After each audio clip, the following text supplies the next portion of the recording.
Bom dia. Hoje é dia 28 de junho, eu sou o reverendo Fábio Teixeira Gonçalves, sou pastor da Igreja Presbiteriana de Conchas e estamos então dando continuidade à nossa escola bíblica dominical. Hoje nós trataremos do seguinte tema: pregando o Evangelho, a resposta cristã. E eu quero convidar você a abrir comigo o Evangelho de Mateus, capítulo 28, versos 18 a 20, texto esse que servirá de base para a nossa aula nesta manhã. Vamos ler então. Jesus, aproximando-se, falou-lhes dizendo: Toda autoridade me foi dada no céu e na terra. Ide, portanto, fazei discípulos de todas as nações, batizando-os em nome do Pai, do Filho e do Espírito Santo, ensinando-os a guardar todas as coisas que vos tenho ordenado. E eis que estou convosco todos os dias, até a consumação dos séculos. Nós vamos orar, vamos falar com o Senhor. Pai, nós temos a convicção, certeza absoluta da Tua presença conosco nesta manhã. Pedimos-te, portanto, que o Senhor venha falar aos nossos corações, à nossa vida. Nós precisamos de alimento da Tua parte para nós, para que em meio à sociedade em que vivemos, a esse ambiente muitas vezes hostil, estejamos continuadamente fazendo sempre a Tua vontade. Ajuda-nos assim para a glória do Senhor e pedimos isso no nome de Jesus. Amém. Muito bem, eu quero fazer uma brevíssima avaliação do texto que nós lemos aqui, os versos 18 a 20 de Mateus capítulo 28. Veja, no versículo 18 nós temos lá a seguinte expressão: Toda autoridade me foi dada. Muito bem. Essa autoridade que se faz referência aqui, obviamente, é a autoridade divina de Jesus. Lembre-se que Jesus era plenamente homem e plenamente Deus, 100% homem, 100% Deus. Entretanto, essa expressão autoridade aqui, ela faz referência à divindade de Jesus. Portanto, quem está dando a ordem aqui é Deus. Deus. Muito bem, no versículo 19... com base nessa autoridade, Jesus diz: ide, portanto. A expressão ide aqui, ela está no gerúndio, portanto, uma boa tradução seria indo. Façam o que deve ser feito. Indo, portanto, a ideia é que diariamente, de maneira cotidiana, façam a vontade do Senhor. E ainda no versículo 19, há lá a expressão, fazei discípulos. A ideia aí, portanto, é ensinar, treinar, especialmente aqueles que são novos convertidos ou então aqueles que estão menos instruídos na fé. A ideia é bastante didática. Os mais experimentados na fé, aqueles que têm mais conhecimento das Escrituras Sagradas, devem sistematicamente, constantemente ensinar, instruir os mais novos. Aqueles que acabaram de se converter ou aqueles que já andam há algum tempo dentro da igreja do Senhor, mas ainda carecem de aprendizado. O versículo 20 tem a expressão ensinando, portanto a ideia é instruir, instruir, instruir. Então nós poderíamos fazer a seguinte leitura bastante objetiva desses 3 versículos da seguinte forma: é preciso de maneira cotidiana e natural pregar o Evangelho, batizar as pessoas a partir da pregação do Evangelho e a partir do momento efetivamente que elas se convertem e imediatamente fazer dessas pessoas discípulos nossos. Portanto, você que está me ouvindo e vendo através desse vídeo, você deve, e é cristão, é crente em Jesus Cristo, você deve se preocupar com isso, deve ter isso como uma atenção grande. Você deve ter discípulos seus, gente que olha para você, gente que com base na sua vida e com base naquilo que você faz e fala, essas pessoas vão crescer espiritualmente, vão crescer moralmente, vão crescer eticamente, a partir da sua vida, do seu exemplo, de você como modelo. E você deve fazer isso, porque isso é uma ordem dada por Deus. Uma ordem dada por Deus. Muito bem, tendo considerado brevemente o texto que nós lemos, eu quero iniciar esta fala aqui fazendo a seguinte consideração, de maneira bastante objetiva. Eu afirmo o seguinte, e essa afirmação evidentemente não é minha, não é criada por mim, mas a afirmação é essa: nós vivemos num mundo de incertezas, de muitas incertezas. E o Evangelho tem potencial, tem plenas condições de dar certezas a este mundo cheio de incertezas.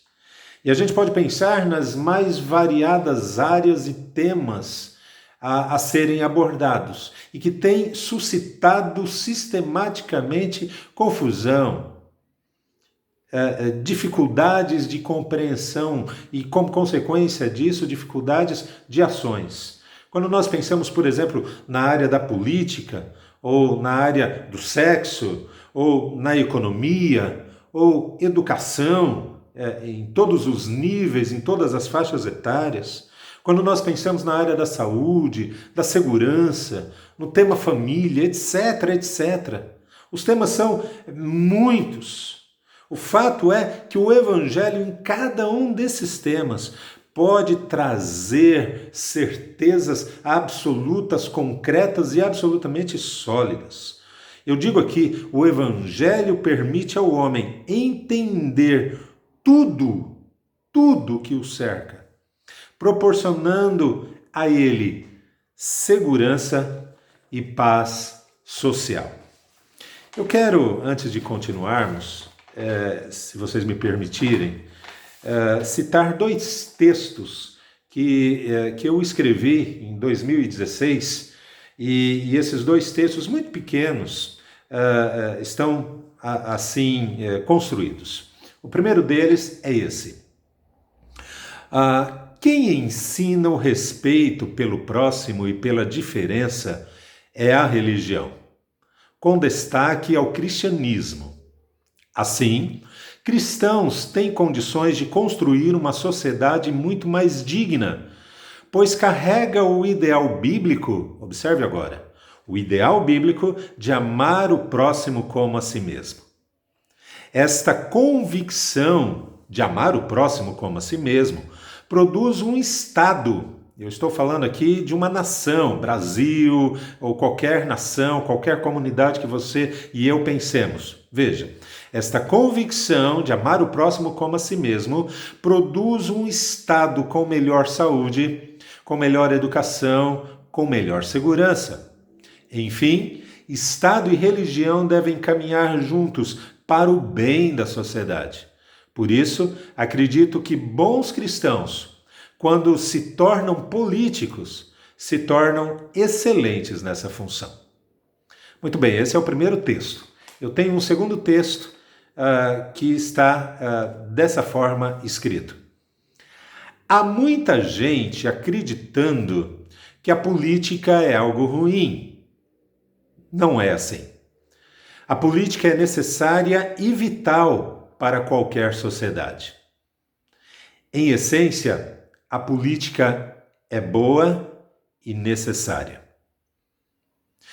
A vida pública é feita por pessoas que podem ser boas ou ruins. Então, neste caso, quanto mais pessoas boas lá estiverem na vida pública, melhor será a política municipal, a política estadual, a política nacional. E assim, eu continuo a acreditar que as pessoas mais indicadas para ocuparem cargos públicos são cristãos comprometidos com os princípios bíblicos. Até porque tenho a convicção que cristãos comprometidos com os princípios bíblicos são sempre pessoas boas. Sim, pessoas boas. Não perfeitas, mas boas para as famílias, para a empresa, para o município, para o Estado, para a sociedade, para a vida pública, pessoas boas para a política. Esses dois textos eu escrevi no ano de 2016.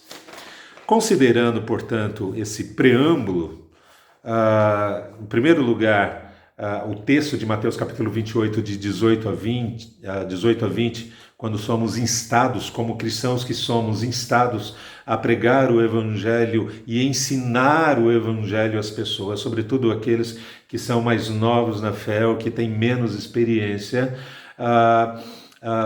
somos instados a isso, portanto, a colocar o Evangelho na sociedade. E considerando esses textos que eu escrevi, entendendo que bons políticos, os melhores políticos, poderiam ser precisamente aqueles que têm princípios cristãos em seus corações, eu parto então para a ideia de que o Evangelho é necessário, absolutamente necessário para a sociedade. O Evangelho é necessário para a sociedade. O Evangelho, eu digo aqui, é uma necessidade para esse mundo. E quem é que prega o Evangelho? Quem é que anuncia esse Evangelho? Quem é que apresenta esse Evangelho ao mundo? Senão a igreja. Veja, meus irmãos, irmãs, meus amigos e amigas, a igreja é responsável por apresentar, mostrar o Evangelho a este mundo, à sociedade. É a igreja, não existe nenhuma outra instituição que faça isso. Mas qual é o conteúdo do Evangelho? Em resumo, eu digo o seguinte aqui. Veja, o homem, ele perdeu o entendimento que Deus é o centro de todas as coisas. E perdeu isso quando, a Bíblia diz, quando ele caiu, quando ele pecou. Isso está lá registrado dos capítulos 1 até o capítulo 3 de Gênesis. Muito bem, a partir dali o homem perdeu o entendimento, a convicção, a certeza, a compreensão de que Deus é o centro de todas as coisas. E a partir daí, portanto, o homem perdeu a referência melhor e legítima que ele teve na sua origem. E por isso, atualmente, ou melhor, desde então, ele se encontra perdido, se encontra às cegas, sem referência, ou pelo menos sem referência confiável. Agora veja, em Cristo, e aí nós consideramos precisamente agora o Evangelho, em Cristo, tudo é resgatado e a mente humana é reintegrada à compreensão, ao entendimento de que Deus, o Criador, está no centro. Isto é, Deus volta a ser o centro de tudo. É isso que o Evangelho, na sua essência, produz no ser humano. Faz com que homens pecadores e, portanto, distantes de Deus, sem enxergar Deus como centro, a partir de uma transformação que o Evangelho causa dentro de si, faz com que este homem passe a enxergar novamente aquilo que na origem existia, enxergar Deus como centro da sua vida. Eu cito aqui 1 Coríntios capítulo 10, verso 31. Portanto, quer comais, quer bebais, ou façais qualquer outra coisa, fazei tudo para a glória de Deus. Veja que Paulo aqui, quando está escrevendo essa primeira carta à igreja ali de Corinto, ele está dizendo àqueles irmãos na fé: Deus é o centro de todas as coisas, inclusive das coisas mais simples da vida, como comer ou beber. Deus está no centro de tudo e de todas as coisas. E isto só é possível ver, enxergar, só é possível ver e enxergar isso, só é possível compreender isso a partir do Evangelho no coração. Agora, eu continuo aqui pensando o seguinte: pregar o Evangelho é um ato de amor e um ato também de obediência. Primeiro, pregar o Evangelho é um ato de amor. Amor por quem? Em primeiro lugar, amor pelas pessoas. O pecado, ele contaminou a mente humana, estragou a mente, o raciocínio, o pensamento humano. Como consequência, impossibilitou o homem, impossibilitou as pessoas de reconhecer a verdade sobre a sua relação com Deus e a relação de Deus com esse mundo. O pecado faz com que as pessoas não percebam Deus como deveria ser percebido, como deveria ser sentido, como deveria ser compreendido. O pecado estragou o raciocínio, apodreceu a mente humana. A partir da queda, a partir do pecado, a mente humana foi deteriorada. E à medida que o tempo passa, dentro de uma cronologia humana, dentro da cronologia de qualquer indivíduo, à medida que Deus se mantém distante, esse apodrecimento progride, avança. Então, por amor às pessoas, para que essas pessoas sejam recuperadas, para que essas pessoas sejam restauradas, o evangelho deve ser pregado. Então, prega-se o evangelho por causa do homem, para que o homem seja restaurado, para que o homem restabeleça a sua relação com Deus e seja curado, seja sarado na sua alma, no seu físico, na sua mente. Mas também o evangelho é um ato de amor à sociedade, à vida comunitária.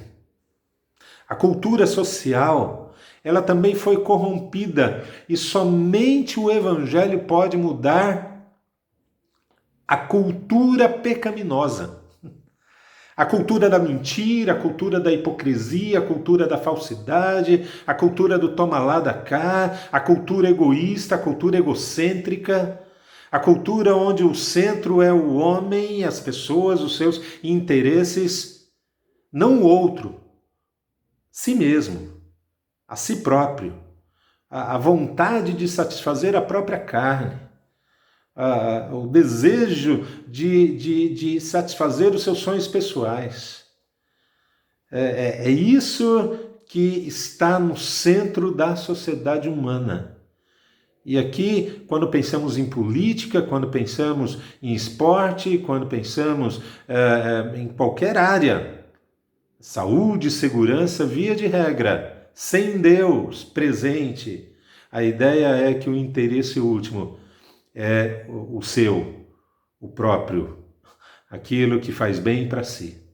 Entretanto, a sociedade, quando atingida pelo Evangelho, vai ter um pensamento que o remete ao outro, em benefício do outro, o benefício deve ser da sociedade. Muito bem, então o Evangelho é um ato de amor ao homem e à sociedade. Mas também, observe, o Evangelho é um ato de obediência, como eu disse há pouco. A pregação do Evangelho é obrigação e dever. Mas obrigação e dever de quem? Da igreja? Lembram-se? 1 Coríntios, capítulo 9, versículo 16, diz o seguinte: se eu anuncio o Evangelho, não tenho de que me gloriar, pois sobre mim pesa essa obrigação. Porque ai de mim se não pregar o Evangelho. Paulo diz, pesa sobre mim a obrigação de pregar o Evangelho. E eu pergunto a você que me vê e me ouve agora, essa obrigação você sente também? Você entende que pregar o Evangelho é uma obrigação sua? 2 Timóteo capítulo 4, versos 1 e 2. Conjuro-te, e a expressão conjuro-te aqui é sinônimo de uma ordem bastante incisiva. E Paulo, inclusive, chama Deus como testemunha daquilo que ele vai dizer a Timóteo. Ele diz, conjuro-te, ordeno-te incisivamente, e faço isso perante Deus e Cristo Jesus, que há de julgar vivos e mortos, pela sua manifestação e pelo seu reino.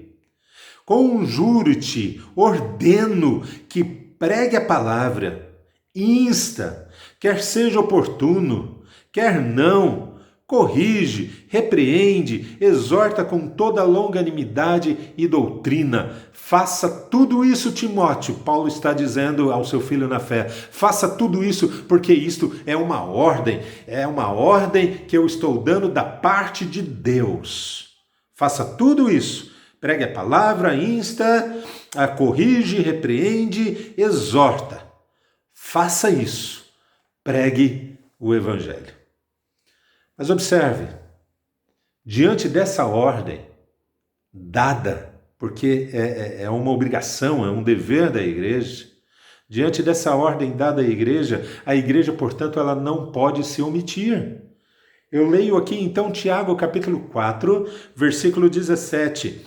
Aquele que sabe que deve fazer o bem e não o faz, nisso está pecando. E pregar o evangelho certamente é o melhor bem que eu e você, como cristãos que somos, podemos fazer, e quando não fazemos, estamos pecando, conforme Tiago capítulo 17.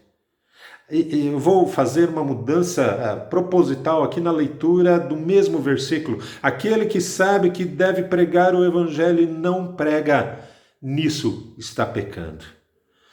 Esta obrigação, esse dever que a igreja tem, faz com que a igreja não se omita, não fuja disso. Portanto, eu encerro esse ponto aqui lembrando o seguinte: a igreja não pode se acovardar, não pode se intimidar diante da necessidade de se pregar o evangelho. Lembre-se, o evangelho deve ser pregado por amor às pessoas e por amor à sociedade. A igreja não deve se omitir e nem se acovardar. Eu leio agora aqui Filipenses capítulo 1, versos 27 a 30. O texto diz o seguinte, o mesmo apóstolo Paulo escrevendo agora para a igreja de Filipo: vivei acima de tudo por modo digno do evangelho de Cristo, para que, ou indo ver-vos, ou estando ausente, ouça no tocante a vós outros. Agora observe, que estáis firmes, em um só espírito, como uma só alma, lutando juntos. Estáis firmes, lutando juntos pela fé evangélica, e que nada estáis intimidados pelos adversários. Ele continua: pois o que é para eles prova evidente de perdição, é para vós outros de salvação, e isso da parte de Deus, porque vos foi concedida. Ouçam agora, meus irmãos, vos foi concedida a graça de padecerdes por Cristo, e não somente de crerdes nele, pois tendes o mesmo combate. Veja que Paulo está falando de luta, de batalha, de guerra, contra adversários muitas vezes declarados, não contra questões pessoais suas, contra o evangelho, contra o cristianismo. E não somente de crerdes nele, pois tendes o mesmo combate que vistes em mim, e ainda agora ouvis que é meu. Estais firmes, lutando juntos pela fé evangélica, em nada intimidados pelos adversários. Meus irmãos, isso é algo importantíssimo de se considerar quando nós pensamos na nossa relação com a sociedade na qual estamos inseridos. Nós, como igreja do Senhor, não podemos nos intimidar, nos acovardar diante da ordem dada pelo Senhor de pregar o evangelho. Ide, portanto, fazei discípulos. Mas veja, o evangelho é algo que deve estar presente no cotidiano das pessoas. Pelo menos deveria estar. Todos os assuntos da vida humana, eu cito aqui ecologia, industrialização, ocupação desordenada. Esse é um tema relativamente frequente, sobretudo nos grandes centros. Fome, etc., economia, saúde, em meio, por exemplo, a essa pandemia que estamos vivendo nesses dias. Todos esses assuntos têm uma relação direta com o Criador. Todos esses assuntos. Agora observe, o Criador, por meio das Escrituras Sagradas, portanto, por meio do Evangelho, sugere pelo menos 2 ações humanas em cada um desses temas. Quando nós pensamos em ecologia, industrialização, fome, saúde, economia, seja o tema que for, qualquer tema, as Escrituras Sagradas, o Criador, o próprio Deus, vai sugerir por meio do Evangelho pelo menos 2 ações humanas em relação a essas questões. 2 ações. A primeira delas é renunciar os ídolos do coração. Sugere uma renúncia da vontade humana, da vontade pessoal, da vontade do ego. Renúncia disso. Veja, o cristianismo, ele precisa ser um modelo ideal, precisa ser um modelo ideal a ser seguido. Eu leio aqui, meus irmãos, o texto de 1 Tessalonicenses, capítulo 1, versos 6 e 7. Observe o que o texto diz quanto a modelo, ser modelo. Versículos 6 e 7. 1 Tessalonicenses, capítulo 1, versos 6 e 7.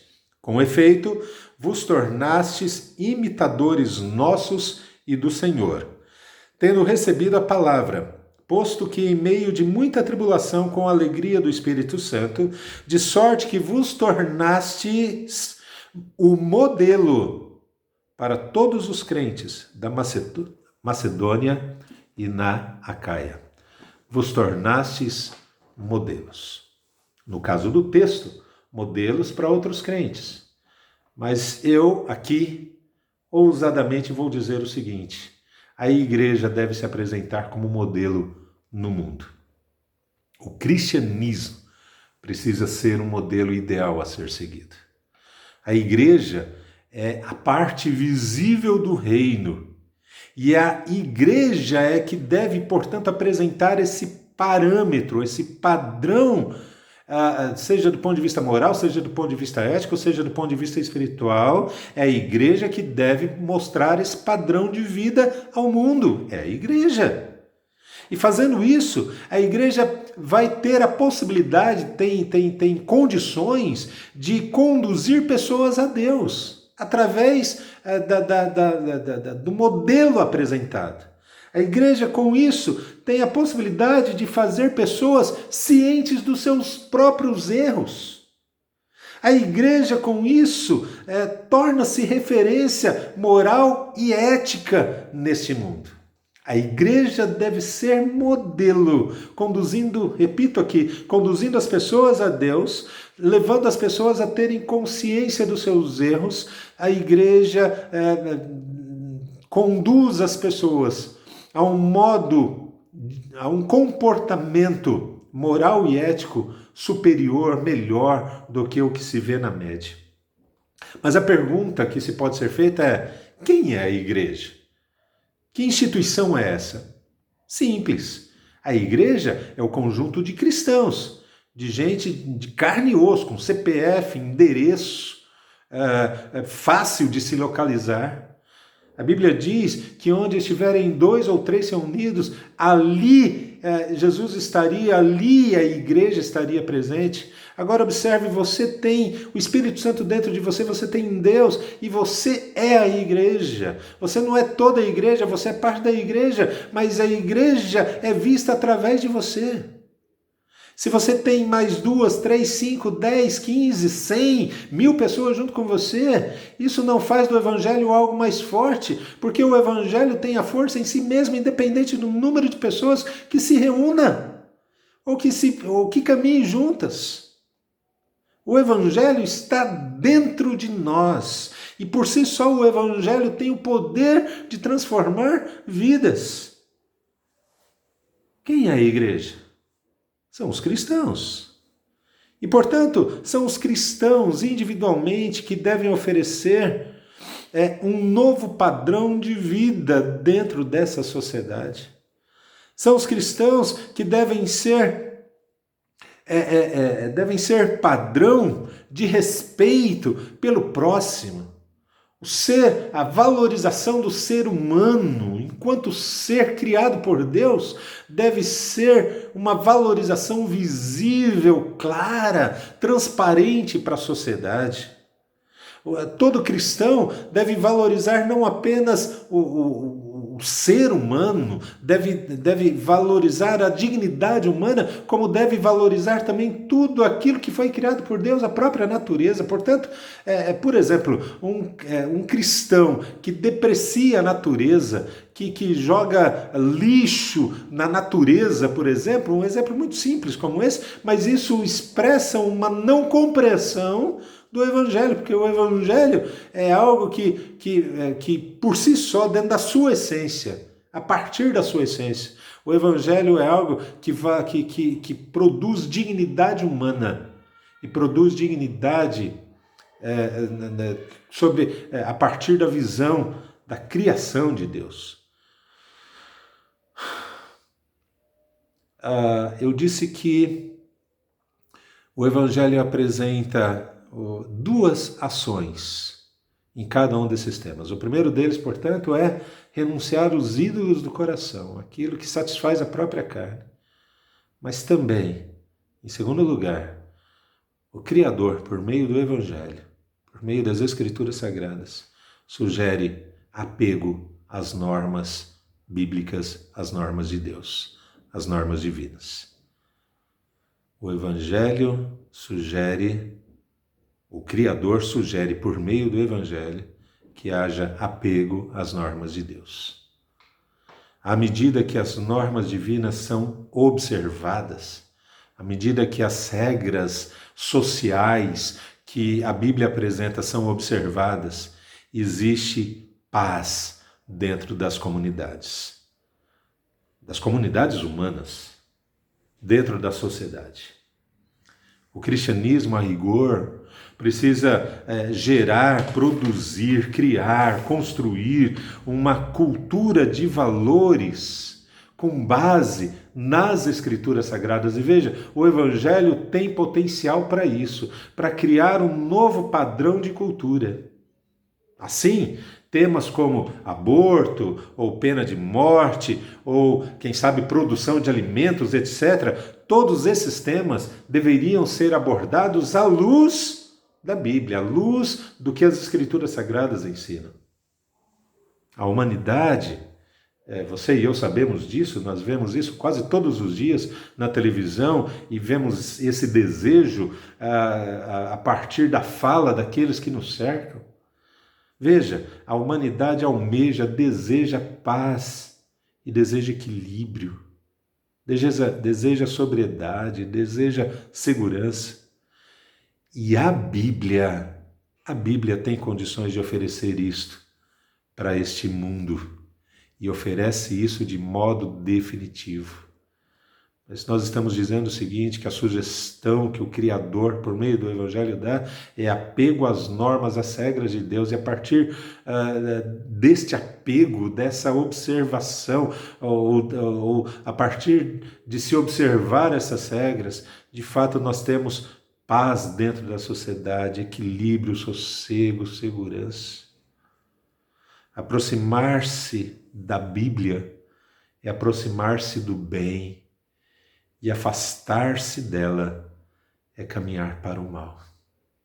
É preciso que nós tenhamos consciência disso. E eu quero terminar essa aula fazendo a seguinte colocação.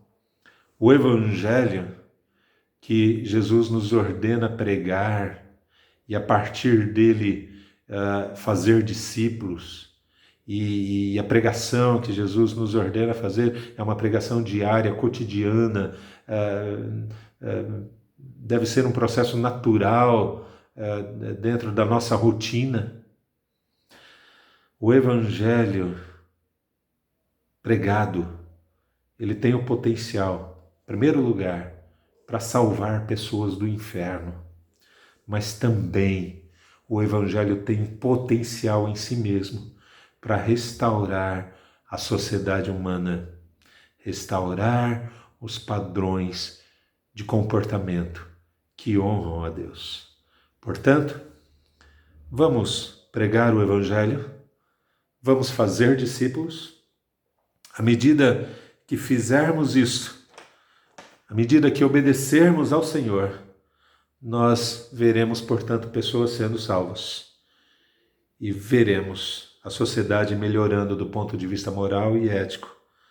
Nós veremos paulatinamente uma sociedade respeitando mais a Deus, respeitando o Criador. Que Deus nos abençoe. Tenha um bom domingo. Tenha uma boa semana. Abraço a todos.